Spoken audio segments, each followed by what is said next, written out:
In the deep earth, a hand reached through time, a silent echo of our oldest ancestors.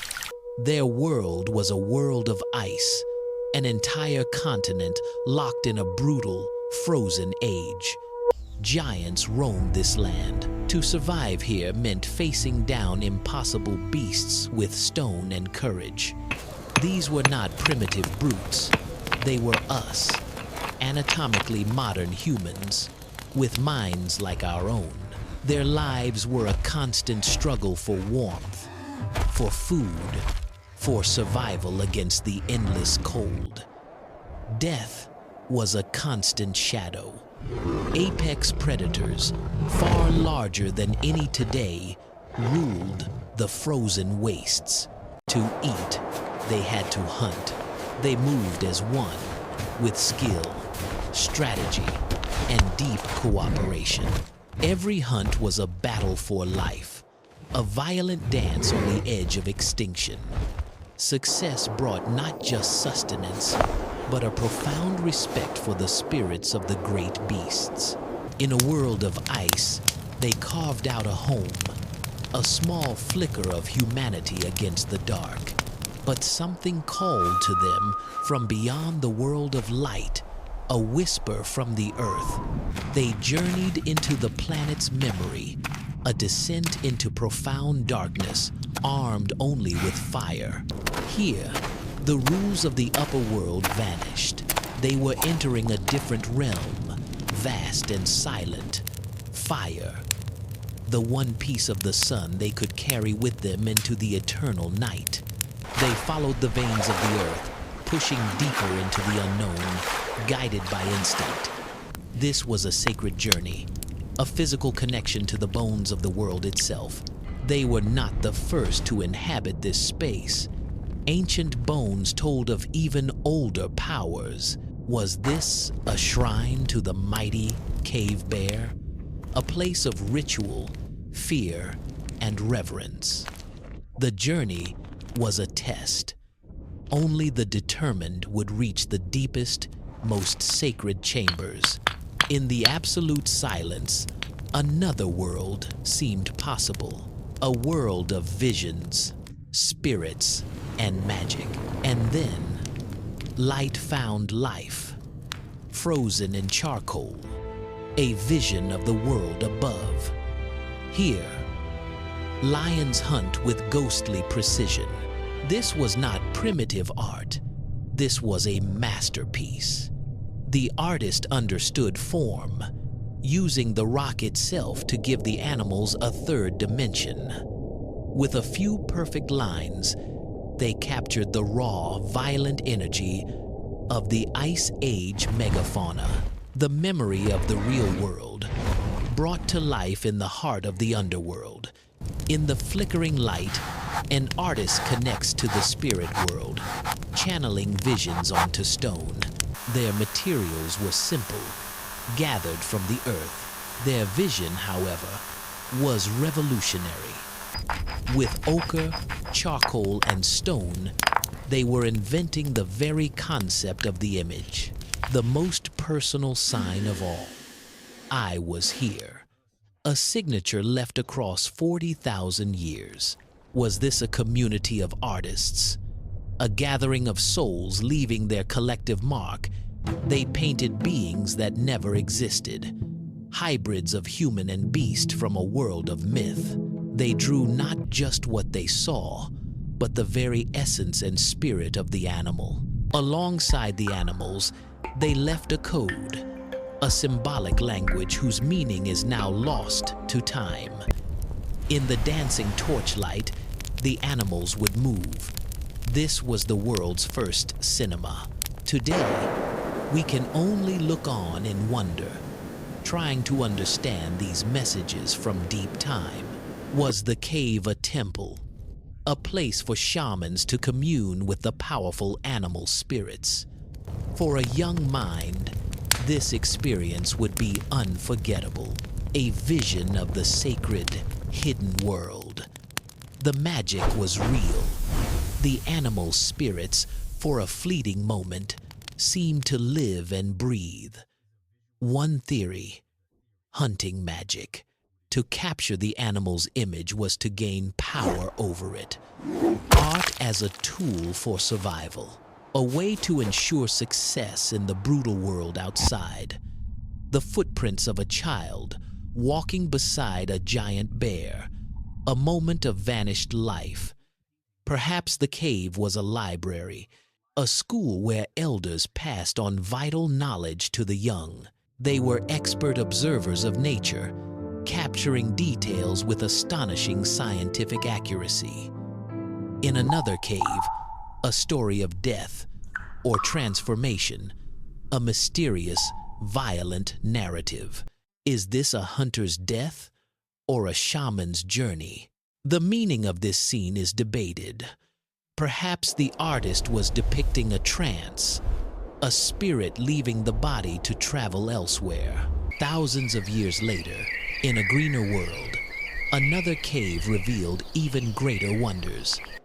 The Cave of Lascaux, a thundering herd of giant bulls across a subterranean sky. Here, the art explodes with color. Red, yellow, and black pigments create a vibrant world. A few simple lines tell a complex story. The artist's mind is clear and sharp. Creating these murals required planning, technology, and a massive communal effort. They invented sophisticated techniques, using tubes to spray paint, creating textures and shading. This was no mere gallery. This was the Sistine Chapel of our most ancient ancestors. They painted symbols of life and fertility, hoping to ensure the continuity of their world. And again, the strange geometric signs appear, a persistent mystery in the heart of the art. Could they have been mapping the stars? Using the caves as the world's first planetariums, the art was deliberately placed in the deepest, most dangerous parts of the cave. Why? Scientists have found the paintings are often in the most acoustically resonant spots. They had music. This ancient flute could create complex melodies 40,000 years ago. Sound and image, working together to create a powerful, multisensory spiritual experience. To create art is to see what is not there. This is the birth of imagination. For 200,000 years, our brains have been capable of this. So what changed? A great cognitive leap forward, the birth of symbolic thought, the foundation of all culture. The artist could now hold an image in their mind, an act of pure memory and creation. A simple line. It represents nothing in nature. It represents an idea. This changed everything. Across the globe, the same abstract symbols appeared, a shared language of the human mind. The oldest known figurative art is not in Europe, but on an island in Indonesia. This creative explosion was a global human event, ignited across the world at the same time. Different people, different animals, a different world, but the same profound creative impulse. Realism and symbolism fused together, creating layers of meaning we may never fully understand. Modern science can now give a voice to these silent artists. By dating their work, radiocarbon dating measures the decay of atoms, providing a precise calendar for the distant past. The numbers are staggering. We are looking at a history more than 30 times older than the pyramids. Outside, empires rose and fell. Inside, the art slept, waiting in a perfect time capsule. Then, in 1994, modern eyes gazed upon a lost world for the first time. A chance rockfall sealed the cave, protecting its fragile treasures from the ravages of time. A glittering sheet of calcite, grown over millennia, serves as a final protective varnish. We are left with a breathtaking legacy, a testament to the enduring power of human creativity.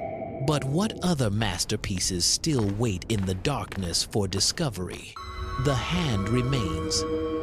A question, a signature, and a bridge connecting us all to our shared dawn. The story did not end in France. Across the mountains, in Spain, another chapter was waiting. It was not a scientist who found it, but a child, looking where no one else thought to. On the ceiling, a herd of bison, sleeping and breathing in the eternal dark. The Sistine Chapel's rival. The artists of Altamira were masters of form, using the living rock to sculpt their visions. For them, this was not decoration. This was a work of profound importance and sacred effort. Half a world away, and thousands of years later, the same impulse was stirring. In Argentina, a cave of the hands, a chorus of gestures, speaking across 9,000 years. Generations came to this one spot to leave their mark, a testament to community and continuity, a mind-boggling connection. The same technique, invented independently, continents and millennia apart. It was not a learned skill passed down. It was a fundamental human instinct coded within us. In Australia, this instinct created the longest, continuous artistic tradition anywhere on Earth. Here, the artists painted not just the outside of the animal, but its soul, its inner structure. Their X-ray vision saw a world not of surfaces, but of life force, spirit, and energy. Their myths tell of spirit beings who taught them how to paint. Art as a gift from the gods. For First Peoples, this is not the past. This art is alive, a vital part of their living culture. In the heart of the Sahara, a lost world is recorded in stone, a warning and a memory. The art remembers a time when the desert was green, a paradise lost to climate change. The more we look, the more we find. This was not an isolated event.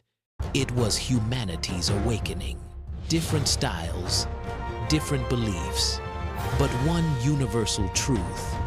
Our ancestors felt the need to create. But beyond the animals, they left a greater mystery, a code, hiding in plain sight. A new generation of scientists is now exploring this hidden language using 21st century technology. For 30,000 years, just 32 signs were used again and again. A deliberate, shared system. These were not random doodles. They were placed with intent. But what were they trying to say? Is it possible that we are looking at the first steps towards human writing? One theory takes us into the human mind itself, into the visions seen in deep trance states. Did shamans paint what they saw on their spirit journeys? Maps of the world within. The geometric patterns seen in altered states are a stunning match for the symbols on the walls. Or was the purpose more practical? Were the symbols a type of map or trail marker? Perhaps they were emblems of identity. The first flags, marking the territory of a family or clan. We see the same symbols on their jewelry, a link between personal identity and public art. Some signs appear to track the phases of the moon, the world's oldest calendar. Was this how they passed down information? The beginning of storing knowledge outside the brain. In the story of the shaman's death, the symbols are there, They are part of the narrative. Without a Rosetta Stone to unlock their meaning, the code remains a tantalizing mystery. But the search continues. Artificial intelligence is now hunting for the patterns our eyes cannot see. To understand the art, we must understand the experience. The journey itself was a ritual. Emerging into the painted chamber was like being reborn into a new, sacred reality. Were these caves schools of initiation, where the young became adults in the eyes of the spirits? Alone in the dark, the boundary between the real and the supernatural would simply dissolve. The caves were not silent. Sound was a critical, and perhaps magical, part of the experience. They placed their art where the sound was best, where their chants would call the spirits. Some paintings were made to be hidden. The act of creation itself was the true purpose. In the deep silence, the artist communed directly with the stone, with the earth, with eternity. This art built their world. It created their shared stories, their culture, their society. Today, we must look from a distance, protecting these fragile treasures from our own presence. But the world that created this art was destined to vanish. A great thaw was coming. The giants of the Ice Age disappeared, but they live on forever on the walls of the caves. As the world changed, so did the art. The focus shifted from the animal to the human community. The symbols endured, moving from the sacred caves to the objects of daily life. The Chauvet lion is the first in an unbroken chain of images that connects all of human history. The human hand, reaching out to create, remains our most powerful and enduring symbol. Even our most modern art finds its ancient roots in the abstract visions of the caves. After seeing Lascaux, the great artist Picasso said it all. We have invented nothing. Like our ancestors, we still send messages into the great darkness, hoping someone will understand. Our deepest messages are still told through symbols, a universal language of science and hope. The quest to uncover our past is the quest to understand ourselves, to find our own place. From a few small fires in the dark, we have built a world of light, and the ancient impulse to create, to make a mark, is still born anew in every child. The desire to capture the world in an image is perhaps the most human thing of all. This is our story, not of kings or empires, but of the first spark of human consciousness. They painted the great animals, the masters of their world, with reverence and awe. They left a code, a language of symbols we are only now beginning to investigate. They left their own hands, a direct personal connection from their world to ours. They were hunters, survivors, shamans, but above all, they were artists. They were us. From the ice of Europe to the deserts of Australia, our story is written on stone. In the darkness, they used sound, fire, and art to make sense of the universe. Their legacy is a gift, a window into the dawn of the human mind. Every piece of art that has ever been made owes a debt to these first masters. To ask, why do we create, is to ask, what does it mean to be human? The first answer was a hand pressed against a wall, a simple and immortal statement. They were born in a world of silence. They brought with them light. They created beauty, and in doing so, they defined us. Their world is gone. Their time is a distant echo, but their creative spirit is the inheritance of all humanity. The echo of their heart is the beat of our own. The story is now ours to continue.